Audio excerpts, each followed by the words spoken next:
Hey everyone, Dave Menz, Laundromat Millionaire, coming to you from the Eastern Funding booth at the Clean Show 2022. How cool is this? I'm gonna introduce them in a second, but holy crap, we are here with two legends in this industry. And you see behind us, Eastern Funding. These are the two founders of Eastern Funding. And if you look well behind us there, you're gonna see a familiar face, the Zombie. And we'll find out in a minute if the Zombie actually has a name, but we are here with Michael Fanger and the ZombieMats Slayer, who actually has a name. His name's Brian Grell, if you didn't know. And we are here today for a couple of reasons.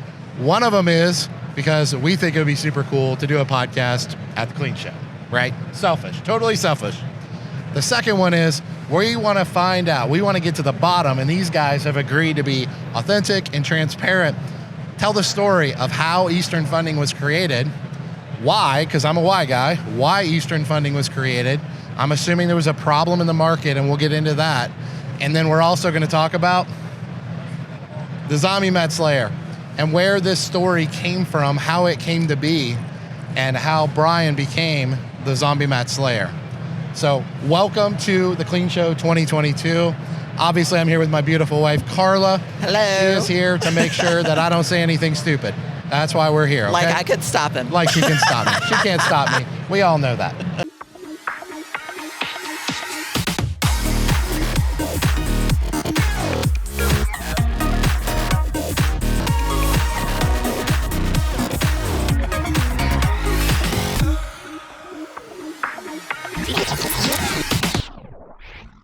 Oh, all right. So Michael Fanger, Brian Grell, AKA the ZombieMats Slayer. Michael, I'm going to start with you. Okay. So you all started Eastern Funding 25 years ago. It's not to the day, surely not. July 3rd is the actual July day. 3rd. We're not too far off. Wow, that's amazing. So when you decided, okay, back up. Before you started Eastern Funding, every good thing starts with a great idea, right? So the idea came from somewhere. Walk us through what was that like? Were you guys just like hanging out on a hiking trail and like, you know what? We should start a funding company. Where did it come from? Walk us through that. This is the idea, guys. See, okay. Well, it's not that original. My dad had a finance company from 1964. Okay. And they also financed laundromats at one time. So after college, I worked in politics for a while, and then I went to work for a bank in Boston doing small business lending in suburbs of Boston. And left there because my dad had formed a company with some investors to finance taxi cabs in New York. Okay. But they had an SBA license, and they only financed minority-owned businesses. Oh, really? And that was Black, Asian, Hispanic, Vietnam veterans, and women-owned businesses.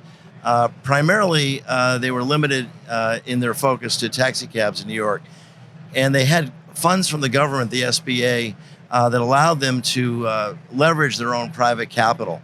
And I joined them to finance laundromats and dry cleaners on the basis that my dad had done some laundromat financing and had some experience with it.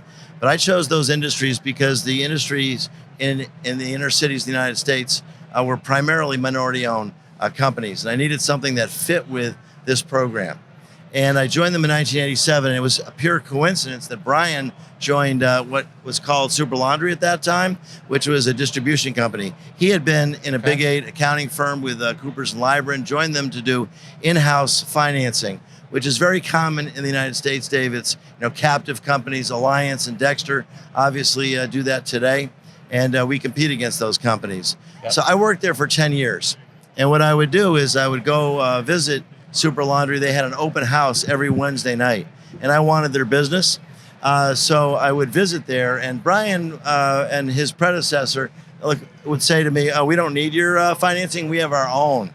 But I kept going, week after week, and finally I figured out how to be accommodating enough to do business with them. Now, Brian obviously could loan to anyone, and not just minority-owned businesses. I was limited, but still, because New York City has so many Asian, African-American, Latino laundromat owners, there was really enough business for us. The first laundromat loan I made was not through Brian. It was on a very small store in the Bronx. I think it was like a $15,000 loan. But over the years, we were very successful. I actually focused a lot on dry cleaners as well. And I actually diversified around the country more so.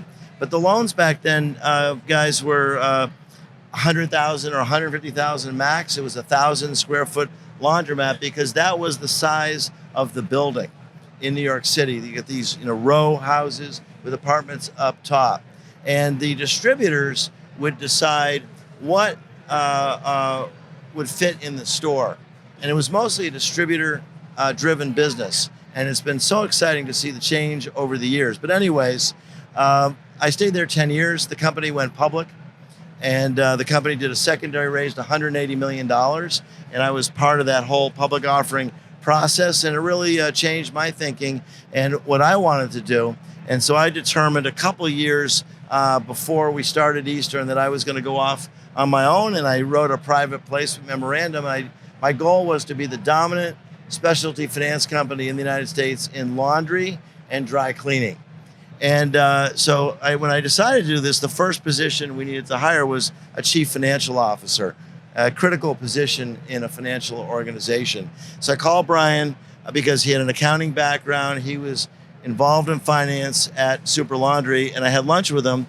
And I said, Brian, I'm looking for a CFO. I'm going to start a finance company. Do you know anybody? He goes, what about me? I volunteer. That was the entire job interview. We set a goal of $100 million in loans in our first 3 years that we never made, never reached. And we started. So Brian made the first loan. He will remember to whom Cecil Joseph, I think was his name. Is that right? Cecil Thompson. Cecil Thompson. Excuse me. 80 years old. Okay. You remember that from 25 years ago? 80 years old. A 562 credit score. And you let him borrow money? Yeah. And I made the first bad loan within 3 months, which he still teases me about to this day. And it was a terrible decision. But seriously, we started that year. Brian insisted on buying these big Dell laptops that were, mobile, and they had a docking station. They weighed like 80 pounds, and he carried it around with him. And for the first several years, he ran our loan portfolio on an Excel spreadsheet that went around on that laptop, and I was living in fear that that he would drop it and we would lose all of our financial records. I used to ask him, "Did you back it up?" I never believed him when he told me he had, but I think he did. But so there was no cloud back then, huh? No, but we had we had a very fine accounting firm, and Brian's numbers were spot on. So good at it. So he's just outstanding. But his real skill and what I always looked for in our business and in our management team was what he brought to us, which is 2 for 1. Everyone likes a bargain. Sure. So Brian is not only an expert in finance and in business. He's personally I would use the word frugal. I think just careful. So it was good. Cheap. Very important to run a business to be careful. Brian painted our offices at one point. And we didn't want to pay union wages in Manhattan, so we did it on a Saturday and Sunday. And I slipped the guy downstairs a few bucks to let us come in the back door. But Brian, as you know, he forms durable, long-term relationships with outstanding people, including yourselves, that last now into multi-generations, and has been so critical to our success. I absolutely encouraged him to get involved in the industry as he had, never thinking of what his potential impact could be, not surprised at all at the positive impact he's made that led to getting this award today. And he was instrumental in us attracting Tony Regan, Jennifer Whitney, Mark Stern to our company. So as you know, we have perhaps the deepest bench outside of a manufacturer in the industry, and this has been essential for our development, for the value that we get to bring customers. There's nothing better than free. Ever heard that before? Well, it's not true. You know what your laundromat customers like even better than free? It's fast. That's right, they want to save time more than they want to save money in most cases. They want to get in and out of your laundromat as fast as possible, and they'll pay more for that experience. We're proof of that here in Cincinnati. That's why we added HM Company drain troughs into our newest store in Cincinnati. While they may never know why, your customers will love that your washers all drain better and faster than with old school drain pipes. As if that wasn't enough, every HM drain trough is made in the USA, so they ship in only a few weeks, and everyone is custom made just for you and your project. If you want to provide your customers with a top of the industry experience in your store, then contact your distributor to order your HM Company drain trough today, or visit draintroughs.com.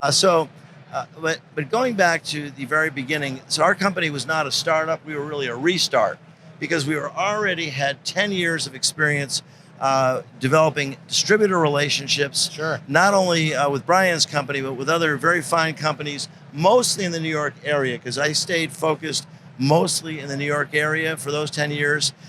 Dry cleaning, we diversified actually more around the country because the loan sizes were smaller. But from the beginning, Dave and Carla, what the difference, and I still feel this today, why we've been successful is because we have a heart. We both have empathy, and we're much more than what I believe you get in business are two kinds of people.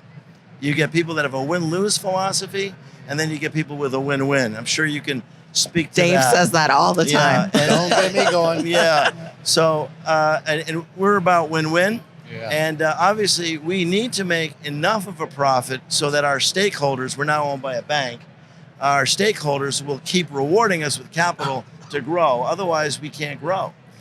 So you have to make some kind of a profit, but you have to pay for your loan losses, your operating expenses. We now have 105 employees.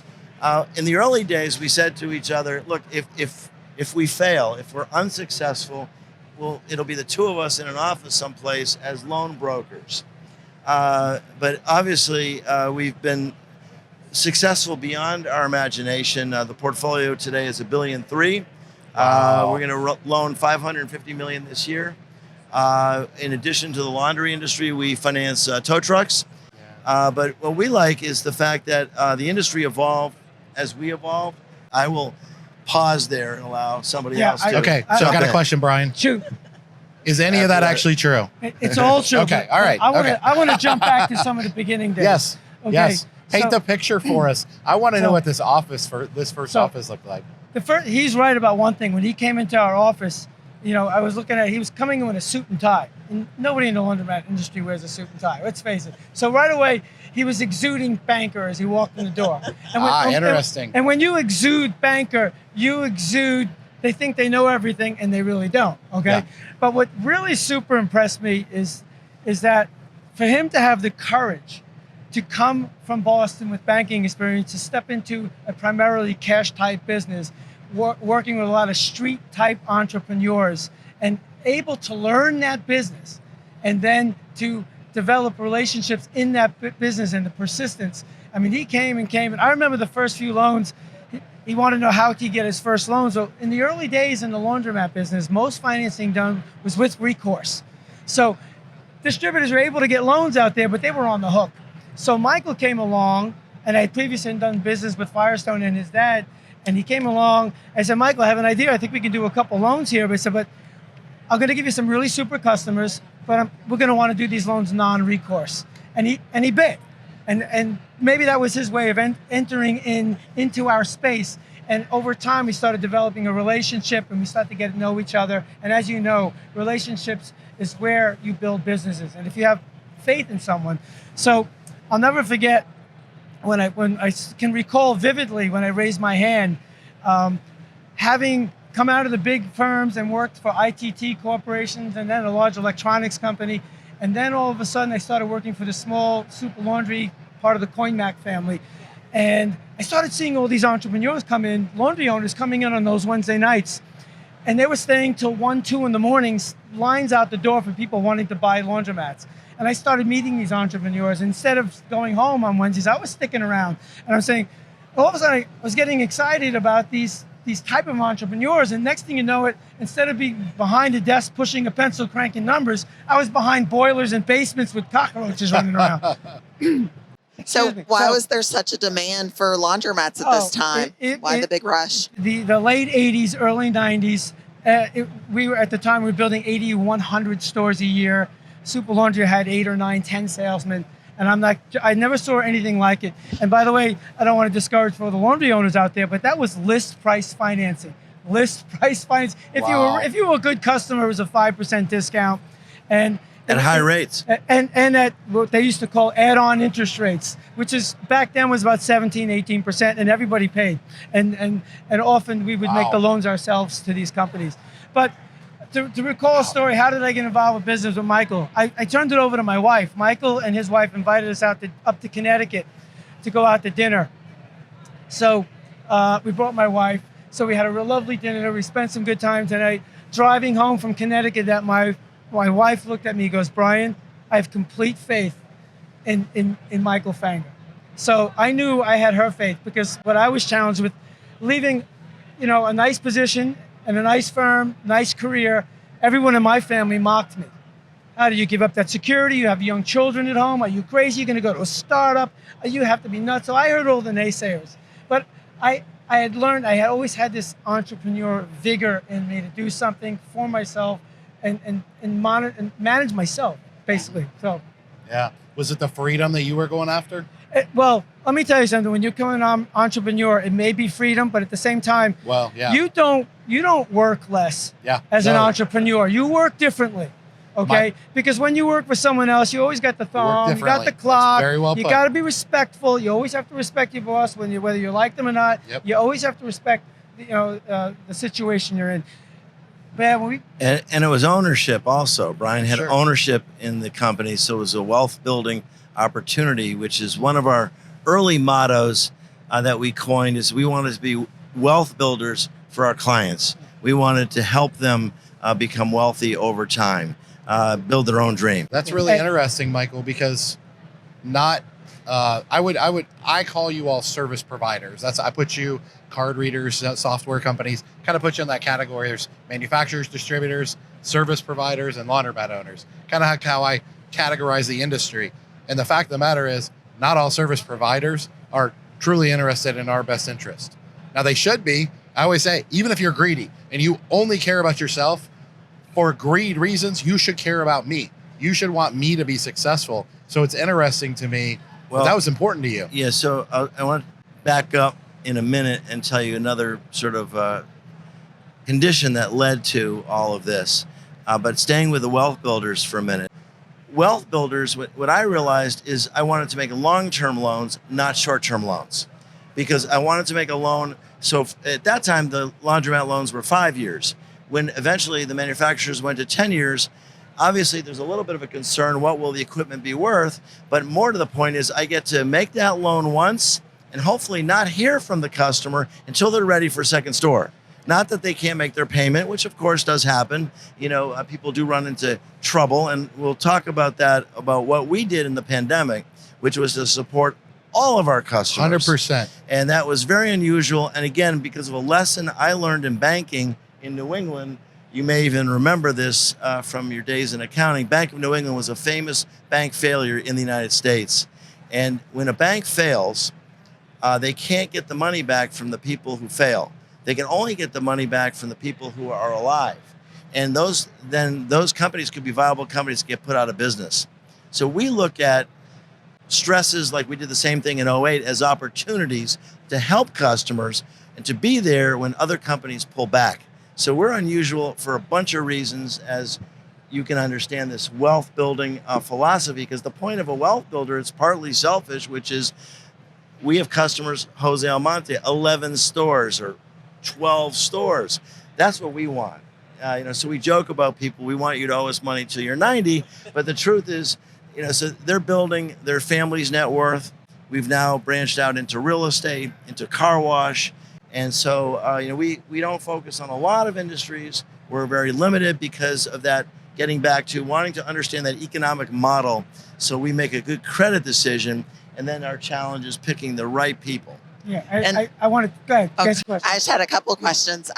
First, would you like to share what Eastern Funding did during the pandemic to help out your clients? Can I tell it because it actually it affected us? Yeah. Do you want him to tell it or me? Sorry. No, I no, don't- Dave, you go. tell Okay. first. Yes, the reason is because this is literally our life. So I would love to share with this. Now, full disclosure, when COVID happened, we were probably in the best financial shape of our life. We were pretty liquid. Our stores were thriving. There was a long road to that, but we were in the best place of our lives financially. And so we would have been fine anyways. But rewind a couple years before that, and it really wasn't too far back that we were pushing the envelope and, pretty highly leveraged and growing fast and doing these things. Well, and I will say too, we didn't know that we would have been fine, Yes. but we didn't know how bad it was going to get. Nobody did. Absolutely. Nobody oh, did. absolutely. And so, correct me if I'm wrong, I want to say within a week, maybe less than a week of COVID happening, whatever day that was, that we can quantify that to, Jennifer Whitney sent me an email and she said, here's what we're doing. We're doing this. We're deferring this. No payments for, I think it was 6 months, if I remember right. Correct me if I'm wrong. It's been a couple years now, but I was blown away because we didn't call you. You called us. Yeah, that's one of our fundamentals. Be proactive, Dave. And so the decision was, so the bank that owns us, what they did was what I think a lot of banks did, which is, and if somebody called them, That's they would exactly respond. what I mean. Yes, they would respond. 100%. We didn't take that position. Correct. Now, partly it's our nature. As I said, we're a company with a heart, and partly it was because we had already had some practice from the severe flooding around the country, from fires in some cases. So we already had sort of a regional disaster response program in our minds. And we had internal procedures for this. Nancy's laughing at me because she was the one that had to implement it. If we design something, Nancy's the one that has to figure out how to make it happen. She's completely amazing, and I hope you get to interview her sometime on the work she's doing, both in the finance industry with diversity, equity, inclusion, and justice, which is pretty amazing, and inside our company. So we made an immediate decision that we were going to, no matter what the consequences, we were going to be proactive, reach out to all clients, and offer them 3 months and then another 3 months. That's what I thought it was. Yeah. 6. So it started with 3 because everyone in the country thought at that time, well, this is going to be over in 90 days. That's right. You're right. And it was 90 days, and within a few months, oh, everything's going to be fine. Everybody's going to be another. back in the office, and then it was another 90, That's and then we even did a third round, which was interest only for a period of time, and.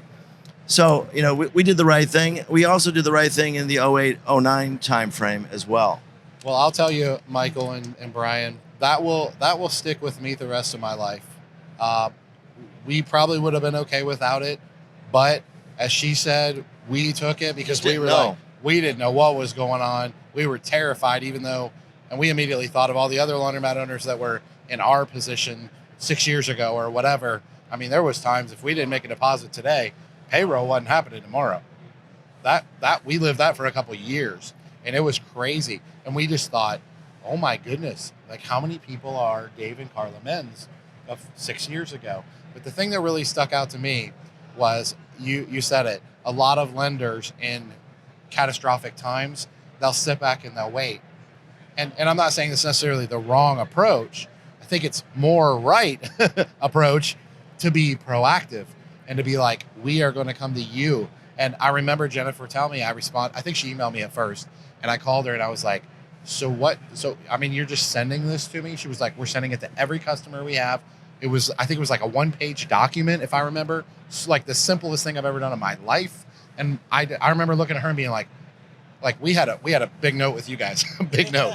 And we were like, wow, that's like a lot of money. It's like over a 6 month. It was a lot of money. And it will stick with me to this day. And this is the point, Michael. So part of the reason it sticks with me is we've always believed in doing the right thing, always, even when it's the hard thing. Yeah. Not kind of doing the right thing, but 100% doing the right thing.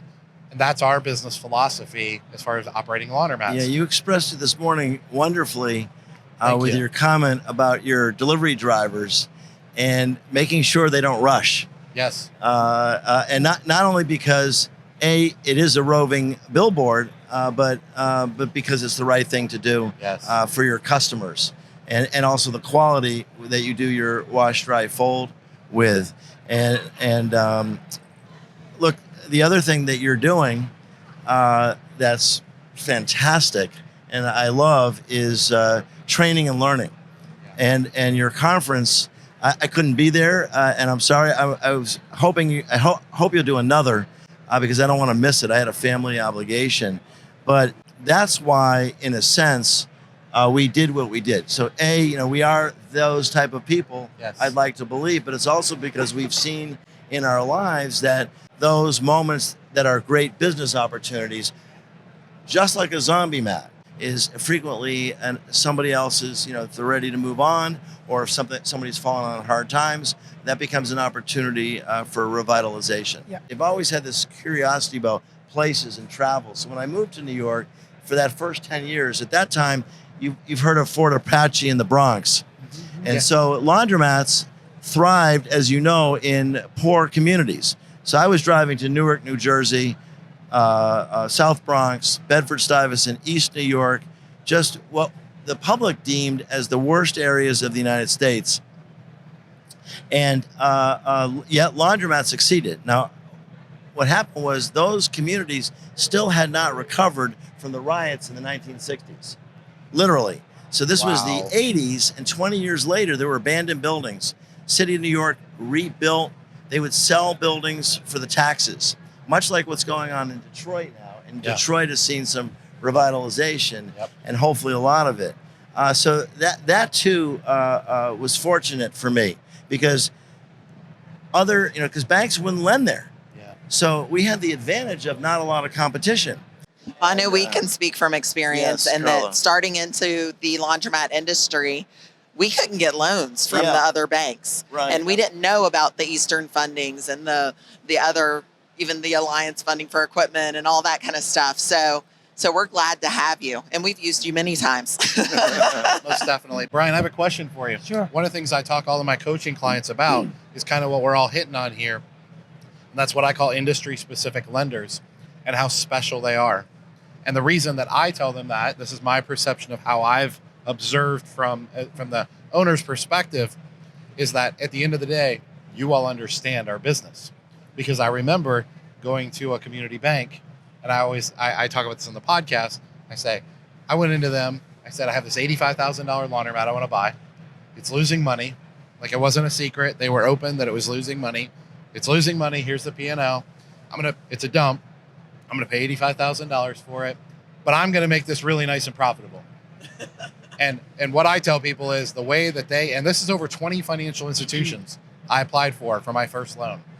Some of them were downright disrespectful to me, but all of them were a hard, quick no. And from reading facial and body cues, I was essentially asking them to lend me $85,000 to buy an old bubblegum machine with a broken coin mech. In their mind, like they didn't even know this was a real business. It was obvious. So I'm curious, that's my perception of the benefit of what I call industry specific lenders that not only understand banking, lending, P&Ls across any business, but understand this business. Because I tell people all the time that our business is much more of an art than a science. And you all, I think what makes you special, and a few other lenders in the industry, manufacturers, people like that, is that if I buy an $85,000 laundromat in a bad place and then I borrow $100,000 in equipment, you know what's going to happen. Where a traditional bank doesn't. Can you speak on that and how that's part of the process? I mean, I know it's still a data process, a numbers thing, but how does that affect it? Yeah. Okay. So the truth is, the laundromat business is based on knowledge of experiences. Fortunately, I owned and operated a ZombieMat before I even knew what a ZombieMat was. I don't think I knew that. Oh, wow. I was a ZombieMat operator, okay? I was one of the partners, and there's nothing more frustrating to go and collect the quarters and get them to calls at 10 o'clock at night. So I had lived that in my early days. Interesting. And then I have watched enough stores. when you understand the way the mechanics of this business works and the matrices that go along with it, you can throw out all other usual traditional, bankers philosophies don't work. Sometimes it's standing face to face with a customer talking to you. Yeah. Okay. Trying to vision what it is you want to do with that business, see what your hunger is, your appetite. Yeah. Okay. And what you want to do, your energy level. Okay. That makes a difference. It's not just about credit scores all the time. Because I tell everyone getting into this business right now, I'll take it a step back all the way to the beginning. A big dream goal we have when I started this business, for me personally, I wanted to do business with every single successful operator in the state. And I have to tell you, in every state. And I have to tell you, doing business with successful people, it is so rewarding and fulfilling. Some people always ask me, well, where do you get all your energy? Why are you running around there? Why do you do that? I said, you know what? It's you guys. It's your successes that we feed on. And in the seminar yesterday, I feel like a Tesla supercharging station. You guys are my supercharging station. The people that are in this conference, the people that go to all the meetings are my supercharger. And that's why I keep going, because there's nothing like an attaboy, thank you for helping and lifting us up. But getting back to your question, it is, you have to look beyond the numbers.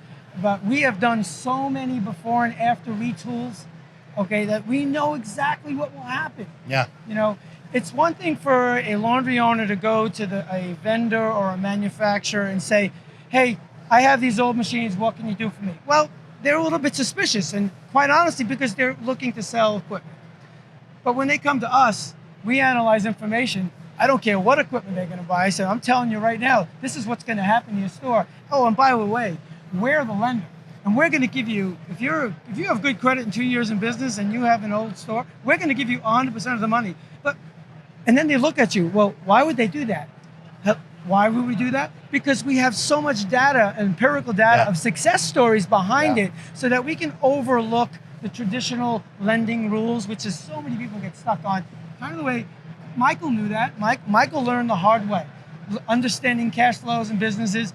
And then again, I think we know, when I meet people face to face, I know in 10 minutes if I'm going to make a loan. You just know it. They have it. And then there's other people you dread. They don't know anything. They don't care, or they're looking away. Or if you ask them, did you read that article in Planet Laundry? Hey, did you see Dave's podcast on wash dry? Did you come to the seminar? No, I was kind of busy. Well, you know what? If you're not hungry to learn and grow, a lot of people ask me, well, why was I in all of the seminars Saturday and Sunday? 35 years in the business. Because the moment I stop learning, I'm stopping to grow. And if I can't grow, I can't help the new people coming into this industry to grow. So I hope that answered somewhat of your question. No, I think it slow start, but I jumped right in. I'm curious, does that make you uncomfortable as more, I would assume you're more of a data guy. I mean, now you're comfortable with it, of course. Well, but was there a time where you were like, because what I refer to, what I refer to the Eastern Fundings of the world, and this is Dave Men's made up word, but I refer to you as relational lenders. Okay, that's what I call you when I talk to clients. I say, do you want to go to somebody that is interested in your long-term success, that wants to build a relationship with you, wants to find out how hungry you are? I think you should go to Excellence in Laundry. It's in 3 weeks. And Stacy Runfola jumps on a plane and goes to, and right away, she's a rock star. Yep. That's exactly what I mean. And I just want to tell you a story. So at the last Clean show, we were at, Jennifer Whitney and I were at the bar, and one of the guys that runs I won't say the name of the company, but one of the larger manufacturers here runs the company. It was here. We were at the bar together. He looks over at me, and the first time I actually met him, Jennifer introduced me to him, and he looked at me and he goes, you guys nailed it. I said, well, what do you mean? He says, I was walking by your booth, and you had building rock solid relationships. And I said, that to me, coming from a major competitor, was the ultimate compliment. And he was like, you could tell it was a genuine comment. Yeah. And it just made me feel so proud, because I think we pride ourselves, and everyone at Eastern Funding, all of us, we're more about that relationship. And I tell everyone, when you come to us for the very first time, that first loan is probably going to be the most difficult one. We're probably going to ask a few extra questions. We're not, like Michael said before, we're looking beyond that first store. And again, I talk to people all the time, especially newcomers. I don't know anybody who wants to get into this industry and wants to own one laundromat. Yeah. They all have these visions. I want to build 1, 2. I want to build the scale. I want to hire a manager. I want to replace my daily income. I want a little more freedom. We talked about freedom. And the truth is, these are all great, noble, and exciting, but you got to get that first one done. So, I'll be a little bit tougher. Our team is a little bit tougher on that first one, and we'll be a little more inquisitive because we want them, to plug into a system that we know that works. I just say one other thing is, I'm no longer embarrassed. One of our fundamentals that we hear, and we'll probably talk about that, is speaking straight. And when I'm talking to new people, I can't tell you how many new people that I dragged to this conference who didn't own a laundromat, was about to buy one, and I said, stop what you're doing before you do anything. Invest in this conference. Come down here. I promise you, when you're done with this conference, I promise you, if you do everything I tell you to do, not me telling, just plug in, talk to people. You will come out of this conference 2 things. Either you'll get so excited that you can't wait to go home to get into this business. You'll be hungry. Or 2, you know what? You may found something or heard something that you may not want to participate in the laundry business. And true. That said, maybe then you avoided that $100,000, $200,000, $300,000 investment to buy a store, only to find out 6 months later it wasn't for you. So I'm a little bit forceful. I'm a little bit pushy not because I'm trying to be a dictator. I'm trying to get them to see what I've experienced from all of our customers over the 25 years. Yeah. Wow. So I'll take a stab at the answer All to right. add to Brian's gonna let you answer now. What Brian said, and to add to what he said, which is all accurate. So we are really lenders to people. So like I said, because we specialize, that's an advantage that a bank doesn't have. Now banks have plenty of experience with laundries. Many do. Many revert to the SBA program. Many won't finance you unless you're already 2 years in business. Yep. And then many people who go through that process will be required to post their house as collateral. So there's certainly other sources. But because of our specialization, we don't ask for that, never have. Also, because we understand the economic model, we're basically, obviously it's great if they have some prior exposure to the industry, whether through family members or their own personal experience. But beyond that, we look for some type of entrepreneurial background, some type of entrepreneurial background. And not everybody has it. There are some career changers. And then, the magic words sometimes are, I've spent 2 years looking for a location. Okay, that's persistence. Okay, they've learned something over that period of time. 100%. They've Yes, put sir. in the effort. And then likewise, we are humble. We do make mistakes, but primarily, obviously you gain some experience with customers in terms of their background. And we've had a good record of success. And that's where the data comes in. We have data. Yeah. We have very good data, and Yeah. we look at the data. And we know it's a very strong industry and stable industry. And the pandemic is one example of that. And again, what makes us different, also very few lenders will refinance a laundromat, a paid off laundromat, equity loan on a laundromat. Basically, that's not something that's very common. We're unusual in other ways in terms of, I've got a pretty long background in small business lending and being flexible on some of the different things that we've done over the years. And so we have an open mind, and like Brian said, absolutely true to our core about our interest in education. We don't feel we know everything. We feel like I have the same hunger to learn that he does. And I'm very excited about the technology, for example, coming into the industry that you are using. What I learned about what you do today, about how you load your truck, how you organize your route, how you came up with an innovative program to incent your folders. So the technology that's coming is quite exciting. Yeah. It's a learning process for all of us. Some of these POS companies, and the tie-in with social media, and the on-app capabilities for self-service. Yeah. Yeah. Right. I wanted to jump in the story because you're talking about doing the different type of loans that we do. Yes. So there's a good story that happened today. So this early this morning, there's an award ceremony, and Rob Mays, owns 4 stores. He's on the treasurer of the CLA board. Yep. Good friend of ours, mine personally as well. And he's telling me he reminded me this morning today. He goes, Brian, when I refinanced my laundromats with you, I used that money to put my kids through college. So it wasn't, and I had forgotten that, to tell you the truth. And I said, you know what, and I got a little bit of a tingle. It feels good because, that's the kind of things that we get to do. We just need to know what the purpose is. It's got to be for a good, sound purpose. We want to buy a home, want to buy a building, and things like that. So, Rob was a perfect example of when to refinance, what to use the monies for. Return on investment. Obviously, his kids, got a nice return on that one. I'm sure they don't have to pay it back, but he'll probably yell at me for that. Sorry, Rob. Yeah, well, so we want to move on to the ZombieMats story. Sure. But before we do, I want to take the opportunity to give public credit where credit is due, because we believe that this industry needs more of that.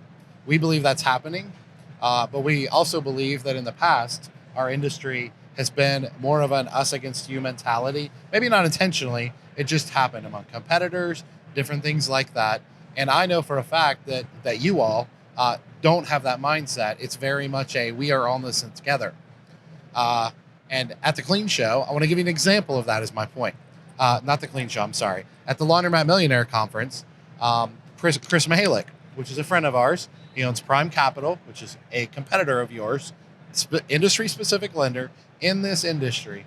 He was a speaker. He was one of the sponsors of the show, and he did a fantastic job up on stage. He did a keynote speech on lending and all these different things, and it was fantastic. And he finishes, and we end, and what happens? Carla, what happened? Do you remember that? Yes, I remember. So it was very touching. The first person to rush the stage. Literally rush the stage. We're not kidding when we say this, guys. And thank him for what he shared. And his message was Brian Grell. Gave him a big hug, thanked him for his speech and the way he's trying to reach out and connect us all and help the industry be better, was his competitor. Because it shows Brian's heart that it's not about the competition. It's not about who can get the loan. It's about all of us together elevating this industry, making it a better industry for our customers, for the laundromat owner, just all of us being in a better place. And it shows Brian is all heart. It shows that you all are what you say you are, is the point, because we like to show stories behind things, and that happened, and you never knew that would be on the podcast. But it is, and we think that the industry needs to, quite frankly, learn from you. We think that there's more to be done. There's more work to be done, and I'm greedy, and so we're not going to stop there. But thank you, because that meant a lot to the room. I think it spoke volumes to the 125 people who were at the conference. We know the energy that was in the room at the Laundromat Millionaire Conference, and that poured out and that went home. And I like to believe that a little part of it ended up here. So anyways, thank you all for being who you are, what you are.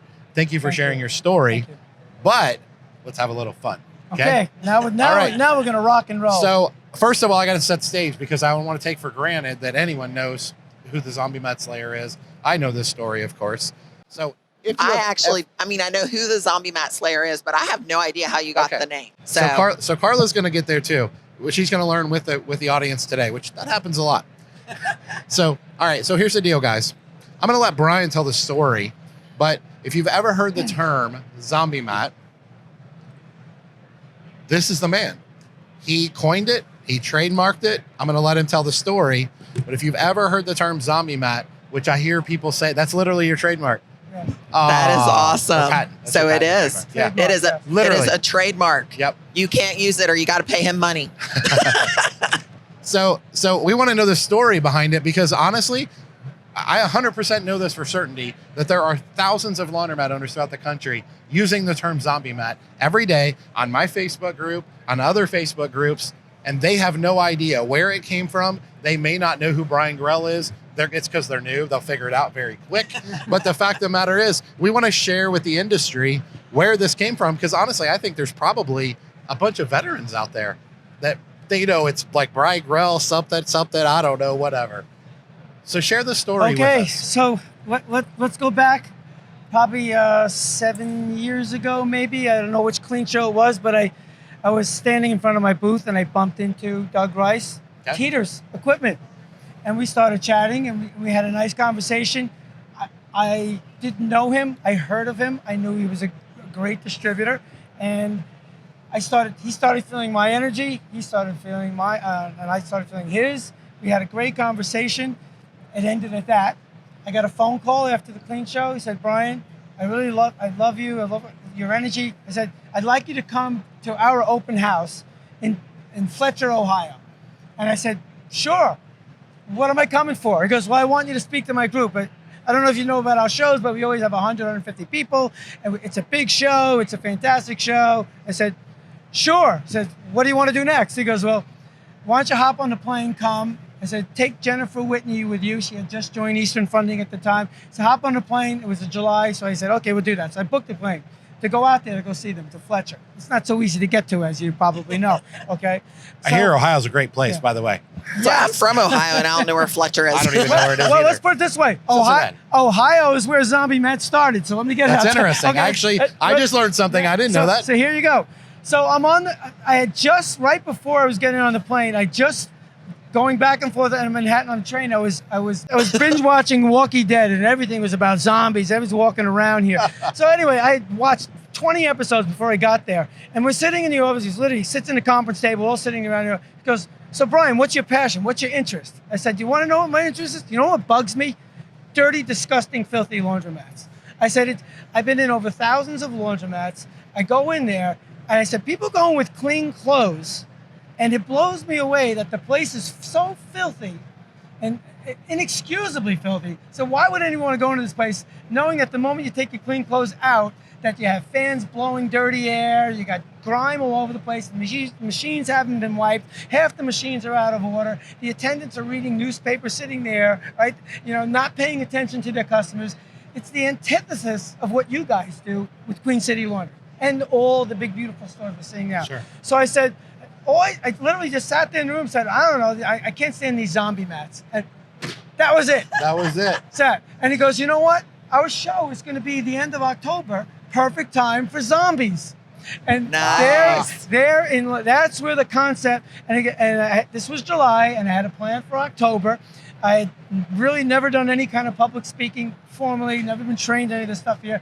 And I'm panicking, don't know what to do. So I go back to my office and said, I went to my buddy who was sitting right next to me, Dennis Diaz, who we all know got an award today Love also Dennis. for education. Dennis is the best. Thank you. Shout out to Dennis. Absolutely. So, want to know how humbling it is? Having someone who works for you, who's learning the laundromat business, teaching you how to do PowerPoint presentations and how to speak in front of a group. He literally helped me put that presentation together. I uploaded pictures and photos, and I found all this stuff. I gave it to him. He loaded it up, taught me how to do it, and off I went out to Teeters to do my very first zombie presentation. And I was nervous. It was scary. It was a zombie, but I got to tell you, that inspired me to go out and to do this thing, and it just grew from there. And prior to that, though, I'll tell you what really gave me the inspiration to speak to others. Yeah.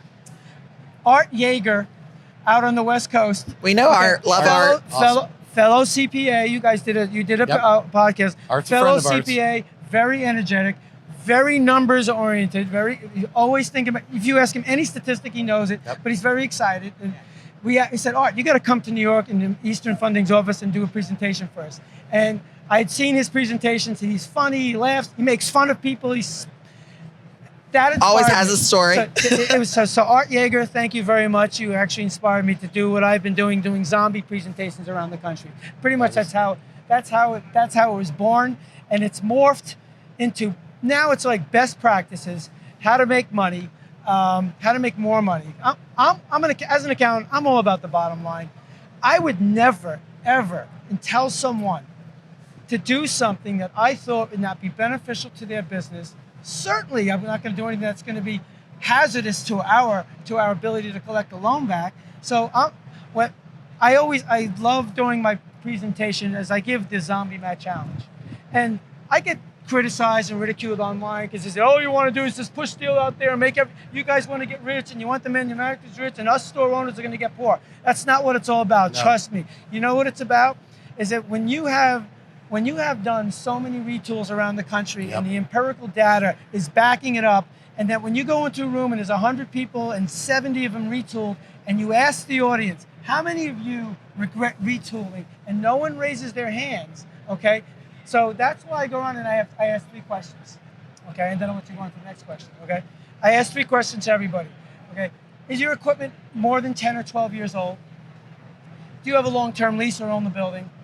And the last one is, are you going to stay in the business or are you going to exit the business? And it's real simple. If you answer yes to those 3 questions, you absolutely, positively, unequivocally need to consider upgrading and retooling your laundromat. And then what I say is, don't trust me. Take this analysis, take your cash flow analysis, go to your trusted vendor, your consultant, your accountant, and go with them and just analyze it. And then make the decision, take the plunge, and then follow all the testimonials of everybody here who's done it. Yeah. So now it's no longer, I don't really care what you think anymore, talk to the others who have done it. Well, and we can always say every time we've done a retool, because we have 4 laundromats, all of which started out as ZombieMats. And every retool we have ever done, we end up, they pay for themselves in no time. Between the savings you get in electricity and water bills, the raise in prices that usually goes along with it, and the raise in the number of customers that come, because now you have a nice, clean laundromat that they're happy to go to. They're happy to pay a little more. They're happy to use it. So when you have a satisfied customer, which is really what you're doing when you're retooling, you're creating a better customer experience. A better customer experience means they're willing to pay more and they'll come back. And that means you're going to be more profitable. Again, a story that reminded me today. So we had a customer named Sam. I won't say his last name, Sam V. You're here today. You're probably going to watch this. So I met him at a diner once. He wanted to buy a ZombieMat. Okay. Actually, he bought the ZombieMat. Done, closed. And then I started reviewing his cash flow numbers. And I said, Sam, how much did you pay for this place? I said, Sam, sorry. Okay, we got to take plan B now, because he was losing money when the guy lied to him. And he goes, do you have any debt on the store, Sam? He goes, no, I owe the landlord $35,000. I said, oh, okay, you have a seller's note. I said, Sam, you have 2 choices, okay? You could take your keys, call up the landlord or the seller and tell him, come get the store. You lied to me. I don't want it anymore, okay? And he makes the phone call. He reminded me today. The landlord forgave the debt and said, you can have it. So I saved him $35,000 right there. Then the next part was part B, was that, Sam, the only way this business is going to come out of anywhere is you completely need to retool the whole thing. I said, that's going to take about $300,000 to $400,000, okay? I said, that's the only way. I said, I know your distributor said you wanted to replace a couple of used machines here and a couple of little tweaks here and there. I said, Sam, don't do it. I said, all in. You got to get this equipment out of there. Fast forward 6 months, I was doing a zombie presentation at a vendor's warehouse. I didn't know he was coming. I had done the before and after analysis. I was telling everyone why to retool. I told him, here's what your return on your investment be. Sam stands up. He goes, you need to listen to what he just said, because he goes, I can't tell you everything he's telling you is a lie, because the improvement in my store was unbelievable. So, and he just reminded me of that story today. And there's dozens of like that, dozens of stories. I'm going to leave you all with this today, because this has been fantastic. Thank you guys for joining us, first of all. These guys are literally legends in the industry. They won't say that, but I will, because I've admired them for the 13 years we've been in the industry. Before we go, I want to ask you one last question, but I want to make one comment first. When we got in the industry in 2010, we had less than $30,000. Our net worth was less than $50,000. We were a young family. We had a 3-week-old baby at home, a 2-year-old toddler. My wife was on maternity leave as we're driving to closing, and we had a 12-year-old daughter. Since that day, we bought $4 million in equipment, financed 100% of it, 100% of the time, and 100% of the time, it has paid for itself and made us multimillionaires 13 years later. So the Laundromat Millionaire journey, the Laundromat Millionaire story, the Laundromat Millionaire company is, if we can, you can. That's what this is really all about. That's what our journey is about. That's what our podcast is about. And I think that, like, we're a real world testimonial. Like, we're Eastern Funding customers, right? Like, we had a loan during the pandemic that you deferred the payments on to help to make us successful and help us overcome a pretty crazy situation. First of all, thank you. Well, thank you for what you do for the industry. Okay. So the last question I have for you is, as guys that are literally legends in the industry and has seen so much, where are we going? I'll take that first. Yeah. Because I've said this publicly on stage and I've even written about it, but I think this industry is on the precipice of completely transforming. I really, I do. I just see so many things that are positive. Notwithstanding supply interruptions that we're having, notwithstanding the current inflation issues that we have right now, let's put that aside because everybody's affected by that. Sure. But there's a number of reasons, and I'll try to go through quickly. One, innovation in technology. The manufacturers and the vendors and all the vendors that are at this show here, they are getting better. They're making processes better. You talked about it today, about how you need to have systems and things and putting that in place.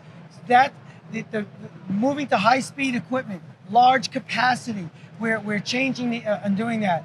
Two, branding. We talked about that today. Yep. Okay, Amy talked about that. Yep. I got branding is so important. I get so angry when I see the sign Laundromat. Sorry, Laundromat people. I'm so sorry. I can't. You go to Houston, Texas, everything is Laundromat in red. I'm sorry. You have to differentiate yourself. But it's happening. We're seeing more and more people adopt branding, marketing, social media. They talked about that again today. That's something that's really encouraging. But one of the most things that's more encouraging is that laundries traditionally were about going into this place, a facility, and getting your clothes clean. I think we're going to the next level. The reason why I'm so passionate about laundry cares is I see a vision that's changing. It's laundries connecting communities in other ways, not just laundry now, whereas that you can go into a laundromat, and there happens to be books like we have here and we have it set up, where now literacy becomes a component, which is a driving force of change, offering services to the community that they never ever thought of. And then it's not only that, so many laundry owners give back to their communities in other ways, just besides laundry cares. The more we do to give back to our communities, the more it's going to raise the image of our industry. And as our image is raised, as you can see how many people, sophisticated money is coming into our industry who want to build the stores like Queen City Laundry, okay? And it's where I see it going is more and more people can use it. And more importantly is middle-class people, nobody wants to do anything anymore. Nobody wants to mow their lawn. Nobody cleans their clothes, right? More and more people are going to start using this wash, dry, and fold. They're going to go to laundromats, and they work. I'll never forget at your conference, Sharon Brink said that she wants people to come into a laundromat to go use the bathroom. Why? Yep. I remember this. See, I always learn. Why did she say that? Because she wants new people to go to the back of the store and walk through a facility that is frankly mind-boggling. Yep. It's a 10-plus star facility. And then when she goes in there, and I joke because I'm a bathroom enthusiast, okay? She uses two-ply toilet paper. Ooh, fancy. Do you remember how funny that was? And we all laughed about it. But it's, you know what? It's the little wow factors. Yeah. So the combination of giving back to communities, technology, large facilities, and customer services is raising awareness. More and more people are going to come out, not just the immigrants, low income, but you're going to have other people that say, I want to go to that. I want to go to Queen City because I feel important. Yeah. Okay. That's amazing. Michael, he didn't leave you much meat on the bone there. Where do you see the industry going? So he had a very good answer. He did. And where I see the industry going is also, very positive. And I think the country, in some ways, needs to heal. And so I think that, frankly, laundromats can be, in our industry, can be a positive force. The things we're doing with laundry cares, I hope will continue to build on itself, get stronger, possibly get broader in enlarging its portfolio of the things that it does over time. I commend you for the work that you're doing and others are doing educationally related, so that we become better citizens in our communities and offer a very good customer experience. Same customer experience you're delivering also with your wash, dry, and fold delivery service. I see that as evolving. And I love the technological possibilities coming as well. And I'd like you to challenge us, Dave. I'd like to put the question back to you to challenge us. How can we be better in what we do, and have you communicate with us on behalf of others in the industry? what is your answer on the industry's future? Well, first of all, I completely agree with both of you all. Where the future is going, I think we're actually already on our way. I don't think we have arrived or ever will arrive. I believe the future of what you just described, which we're living in the present as well, I believe it is predicated on one thing, and it is us connecting with each other. And as a 1A with that, because I said one thing and now it's two, as a 1A to that is us not only connecting with each other, but us rallying around each other, us doing what Brian did with Chris Mihalik from Prime Capital. Exactly. I don't think that's normal. Like that's not common. I don't know if normal is the right word. You're not normal. Sorry, Brian. You already knew that. It's not common. And it literally made me cry. Wasn't the first time, wasn't the last. But the fact of the matter is, that is the message that we want to portray to the industry, is that we are all in this together. I do not believe, I think it's the biggest load of crap on the planet, that the manufacturers are our adversaries, that our distributors are our adversaries, that Eastern Lending is only doing what they do to make money, and they want to just dive my store to make a quarter point. Like, I know why people understand that. I'm not unaware of human psychology, and us humans, we're a complicated group of people. But at the end of the day, once again, the reason that we try to share our story is so people understand this isn't what we do now that we're millionaires. This is what we did to become a millionaire from pretty meager beginnings. And so that I believe it's already happening. I think this clean show, the energy at this clean show was just different. The energy at the conference was different. Mm-hmm. I'm really hoping that the energy at Excellence in Laundry in May in San Diego, I believe the energy in that is going to be different. And I think we need to feed off of each other. We understand everyone isn't that way. Everyone isn't interested in the collective unity of the industry. And that's okay. Like, we have a philosophy there. We would love for you all to join us. We would love to eradicate this scarcity mindset and embrace this abundance mindset. And if you don't, then we're going to suffocate you right out of this industry, because we're going to create so many more Dave Menzes and Brian Grells who are just saying and doing and sharing authentically and praising competitors and things like that, that eventually the oxygen will just be sucked out of the room for what I call the past. Dave, you just brought up something when you were on the panel at our conference at the CLA out in California. Okay, yeah. You know the expression, you have to keep doing, if you keep doing what you're doing, you keep getting what you're getting. I remember your answer well. It resonated with me. I'd like you to tell me the answer. You probably heard this term before, or this quote from Henry Ford. If you always do what you've always done, you'll always get what you always got. And I used to love this quote, because I used to think it was inspiring and motivational. And it still kind of is. But let me tell you something right here and right now. It's a bunch of crap. It's a bunch of crap. You know why I say that? I say that because if I always did what I'd always done back in 2011 and 12, I would not have continued to gotten what I thought I would have gotten, because this industry has been evolving. Every industry evolves. Every community evolves. And if I hadn't grown, if I hadn't pushed, if I hadn't said I want to be better tomorrow than yesterday, if I hadn't said I want to aspire to be something greater than I am, not as a human being, not as a person, although that's important too, but as a business owner with my intellect, my knowledge, my network, building my network, investing in my education. If I hadn't done that, I wouldn't be where I used to be. I would be backwards from that. See, the context of that's taken out of context. The context is, if you keep doing what you've always done, you'll stay right there. Well, the assumption from that is that everything else will stay right there too. Because that's the only way you're going to stay right there, is if everybody else cooperates. Well, I got news for you. There's people who won't cooperate.